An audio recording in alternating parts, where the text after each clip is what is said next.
Assam premier লীগৰ নিলাম প্ৰক্ৰিয়া সম্পন্ন। ৮টাকৈ ফ্ৰেঞ্চাইজি দলৰ পচন্দৰ খেলুৱৈ ক্ৰয়। সৰ্বাধিক দামী খেলুৱৈৰূপে পৰিগণিত বৰপেটা ব্ৰেভছৰ ডেনিছ দাস। অহা ১ আগষ্টৰ পৰা অসম ক্ৰিকেট সন্থাৰ উদ্যোগত বৰ্ষাপাৰাৰ এছিয়া ষ্টেডিয়ামত পোনপ্ৰথমবাৰৰ বাবে অনুষ্ঠিত হ'ব অসম প্ৰিমিয়াৰ লীগ চমুকৈ APL। APLৰ মূল প্ৰতিযোগিতাৰ পূৰ্বে বৰ্ষাপাৰাৰ 91 ইয়াৰ্ছ ক্লাবত যোৱা 19 জুলাইত অনুষ্ঠিত হ'ল APLৰ নিলাম প্ৰক্ৰিয়া।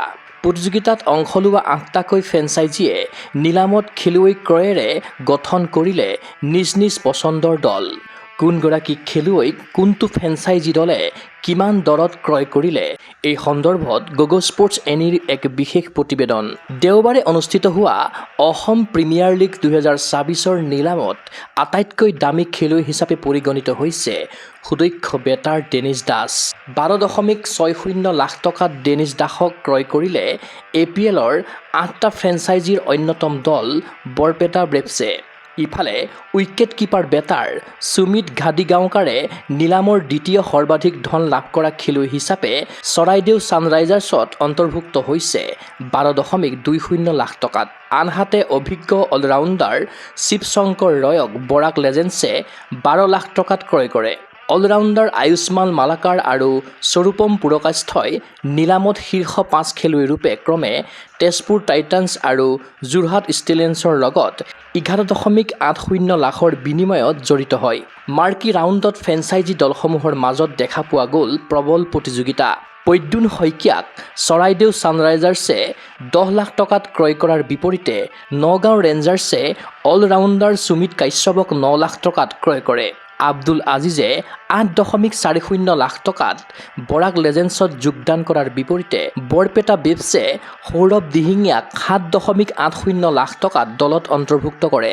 তেজপুৰ টাইটান্ছে আকাশ সেনগুপ্ত আৰু অভিনৱ চৌধাৰীক 7 লাখ টকাকৈ ক্ৰয় কৰাৰ বিপৰীতে গুৱাহাটী ৰয়েলছে মৃন্ময় দত্তক একে ধনেৰে ক্ৰয় কৰে। ডিব্ৰুগড় ৱাৰিয়ৰ্ছে সাহিল জৈনক 7.20 লাখ আৰু জিতুমণি কলিতাক 6.20 লাখ টকাত দলত ল'বলৈ সক্ষম হয়।